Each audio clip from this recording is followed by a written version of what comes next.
Shaken my friends, welcome back to my channel. My name is Shay and today is the start of a new reading vlog. Last week I didn't vlog because I was busy doing sequels to series and I did too. So I feel not all the way accomplished, but a little bit accomplished. And before I pull out of my own jar, which is what I will be doing this week, I wanted to start this vlog yesterday, but I didn't finish the book in time. So it's Tuesday now. It's Tuesday night and I'm starting this. So let's do a quick health update. I just want to say thank you guys so much for all your thoughts and concerns. I am happy to say that I'm feeling a little bit better. We went out of town last weekend, so I did come off of my nightly medicine because I did not want to feel drowsy on vacation. So I started that back. I came off Wednesday night and I went back on Sunday night. And so again, I was drowsy Monday, I was drowsy today, and hoping to get back in the groove soon. I am still having numbness and tingling, but not to the extent I was, and my headaches are completely gone. So I am still holding out hope that all of this is going to be gone and I'm going to start to feel normal sometime really soon, and I'm super excited about it. So thank you guys for everything and all the prayers and all the good luck you have given me. But we'll go ahead and pull out this old jar. I've been reading some chunkers lately, so I'm kind of a little bit scared about what's going to come out of this jar. But let's just go ahead and let's see. Okay, here it is. Okay, so if y'all want to see this, this is the Bands of Mourning, which I did read. So I've already read it. We're going to pull again. I'm really nervous. I don't want another chunker. I don't think my brain can handle one. I don't know why, but okay. So here it is. Can you see that? This is Justice of Kings by Richard Swan. I have been wanting to read this series for quite some time and I'm really excited to get to it. Let me grab it. Okay, so the first and second book are out in this series, and then the third book comes out sometime in 2024. I want to say February, so pretty soon, and then we will have a completed trilogy. So I am hoping I like this, and we'll see. I will check back in when I have some thoughts to say. Hello everyone, happy Thanksgiving. It's Thursday. I had a great Thanksgiving. I hope you all did it too. Lots of food. It was delicious. And I want to tell you the update on The Justice of Kings by Richard Swan. Let's start by talking about my progress through The Justice of Kings. I'm 160 something pages in, which is around about the 40% mark, and let me just tell you how I am feeling.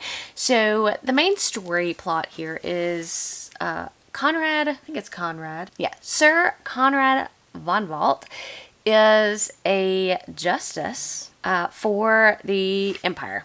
And he basically goes around and he can solve crimes. He can then mete out the punishment. He has some magical abilities. He has like a voice that he can speak, and people have to tell the truth unless they have developed this ability not to be susceptible to that. He also has some necromancy abilities. And basically, we're not in the eyes of Von Valt, but we are in the eyes of this orphan that he's adopted into his group. That is, you know, a friend to the magistrate, and her name is Helena. And so we're getting the eyes of Helena, and she's kind of telling her story from the future. So we get these kind of things like, if we knew what we knew now, we wouldn't have done it this way, kind of thing. So you know that she's telling it from the future. But we are going about this town, and Von Valt is very much for the law. He is going to abide by the law, and nobody is going to convince him otherwise. And they come across this town where a murder has occurred. A lord's wife has been murdered, so they have to figure out who murdered the lord's wife. Now, here's the thing. I read a lot of murder mysteries, so none of this is kind of new or shocking to me, but I will tell you this. The plot is not engaging me as much as I want it to at the 40% mark. But what's keeping me reading this story are these characters. So we have this kind of trio. We have Von Valt, we have Helena, and we have this other character who's also helping Von Valt and them, Bressinger. I think that's how you say his name. And so we have this trio of characters that we've gotten to know and that I kind of have fallen in love with, and that's what's keeping me reading the book, not necessarily the plot. And I think it says a lot to the to the author's ability to make somebody love characters so much that they just don't even care if they like the plot. I'm not saying I don't like it, but it's not as gripping or that I'm as invested in the plot as I should be. I do know that things are going to go off the rail. I think there are some religious aspects in this book, and I think that we're going to see law versus religion. And I think that that is going to play a role in the future, which is interesting. It's an interesting topic for sure, but I'm going to continue reading this. I'm not DNFing the book by any means. I'm going to continue. I'm going to see where things continue to go. Am I still going to fall in love with these characters? I think that this is a very unique story, and I think the author has done a great job of telling it so far. So I'm going to go read, and I will check back in at some point. Okay, so it's Friday now, and I have completed The Justice of Kings. And I'm going to say that the last 40% of this book, especially the last 60 pages, blew me away. So good. I would recommend this to someone who liked murder mystery with a dash of fantasy. I do think that future books are probably going to get more political leaning, but this one specifically, it did have some political parts to it, but it also had a large portion of the book about crime and being a justice. So, as I said, our main character, or who we're seeing everything happen in the eyes of, is Helena. And she's telling the story of her, but also the story of Sir Conrad Bonvalt, who is the justice, what does it say? Who is the Emperor's justice, detective, judge, and executioner all in one, and kind of them solving these murder mysteries and how he carries out that justice, and some things quickly go wrong. But anyway, the last 40% of this book was excellent, and it's going to push it up to a 4-star for me. Now I cannot wait to continue on in the series.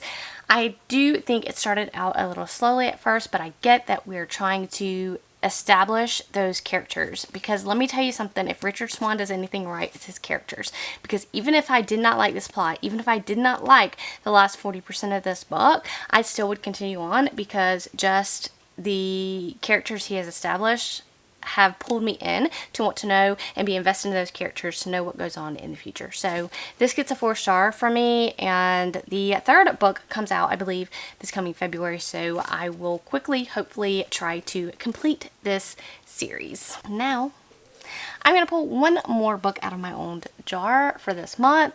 Let's see how low I can get my own TBR before the new year. Alright. Okay, I have this. I haven't looked at it yet. I'm terrified. Okay, so I got Old Man's War, which, if you don't know, is a kind of a classic sci-fi from John Scalzi. Let me get it, because I do own a physical copy of this. Okay, here it is. The only thing I've read by Scalzi is his murder mystery series. I can't remember what it's called at this point in time. Oh, I read the first book in that series, but I did not continue on. But I'm interested in a lot of his works, and this is, I think, probably one of his most famous works. It is a series. Let's see. I'm not going to tell you exactly what it's about. I'm going to go read it. It says, John Perry did 2 things on his 75th birthday. First, he visited his wife's grave. Then he joined the army. So I am excited to get into more sci-fi. This is probably the most hard-hitting sci-fi I've read in quite some time, and I am here for it. So it's kind of short, so I think I can finish it in time. So let me get started on this, and I will pop back in when I have some thoughts. Okay, it's Saturday. It is a football day, which is fantastic, and I'm here to update you on Old Man's War. I'm about a little over 30% in. I'm on part 2, which is like page 115. And I know that you guys, the ones that heard me talking about this before I started it, were probably laughing at me when I was talking about, oh, this is a classic sci-fi. I'm so excited. I thought it was going to be like hard sci-fi. In my defense, I just brought this book because it is well loved. It has been recommended to me, and I did not really know what it was about, as a lot of these books that I own basically are, and how they come about in my possession is by recommendation. So When I started this book, I didn't know what to expect, and boy, howdy, was I very surprised. So this is a book that's in first person, which normally I don't really like, but I do like it in here. I am liking the writing style. So first, let's talk about what this is about. So we are set into the future in the United States, and unfortunately, one of the problems the United States has not been able to solve has been the aging issue. The average lifespan is still about 90 years old. They've got it up to 90, but they cannot make you any younger. So, of course, you're still aging, your body is still aging, and at the age of 90, you're not doing much, right? So, there has obviously aliens exist, and they are kind of vying for control of human civilization. So, there's this army that exists in space that are fighting for human civilization that really, I mean, they're not really affiliated with the United States, but they recruit people from the United States with the tagline that if you're old, you can come and fight for us and we'll make you young again. And there's no details of how they're going to do that, how they're going to make you young, but it's enticing for an older person to do so. So when you hit the age of 65, you sign up, and then you have 10 years to decide whether you really want to do this or whether you don't want to do this. So on your 75th birthday, you show up to the place, and you either A, you're going to go, or B, you're not going to go. There's no consequence for not going. It's just, you know, you can go if you want to. So our main character, his wife has died, and they both signed up, and then she died before the 75th birthday. She died before they were supposed to go. And so he really doesn't have anything back on Earth. He has a son, he has a grandson. However, they have kind of, you know, made peace with the fact that he's going to probably die soon. He's 75. He doesn't have much life left to live on Earth. So he's going to go and do this one last thing that he wants to do, which is to go up there and to be young again. And he doesn't know what that entails. So he does enlist, and he goes up in space. Of course, they are told they can never go to Earth again. They will never see anybody on Earth again. They will strictly, you know, once you leave the planet, that's done. You're not going back to Earth. And he decides to go, and there are things that happen, and he figures out what it really is because it's secretive. They don't know anything about what they're getting into. So I do like the writing style. It's very simplistic. It's very easy to get a hold of. I haven't gotten into any fighting or anything like that, any action scenes. I'm just on part 2. But I'm really liking it. I'm liking the humor. Of course, John Scalzi brings the humor to books, and I don't know why I didn't think about that with John Scalzi, because I've only read his sci-fi mystery. It was called Locked In, and I enjoyed it, but I don't remember it being so funny.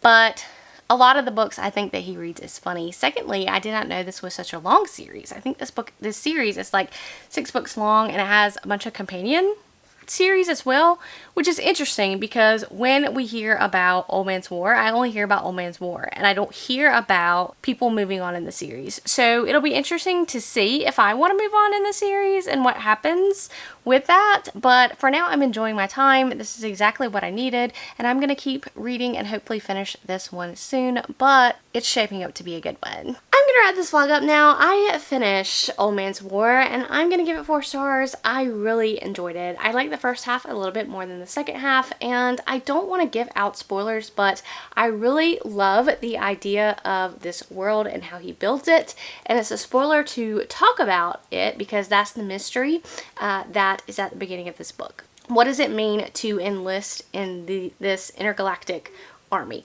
And so our main character, he is finding that out, and I love the world. And the second book is a companion novel. It's not a direct sequel, but I still plan to continue on because I think later books in the series are kind of sequel novels, are following some of the characters in Old Man's War. So I'm going to continue on. I've never heard anybody talk past Old Man's War, even though the second and third book and on into the series has some pretty significant number of ratings. So but this was a win for me. I love Scalzi's humor. Even though some of these jokes don't hold up, I still love his humor, and he's an author for me, and I will continue to read John Scalzi. I'm a Scalzi fan. Alright, so that's it. I'm going to wrap this vlog up, and I will catch you guys later.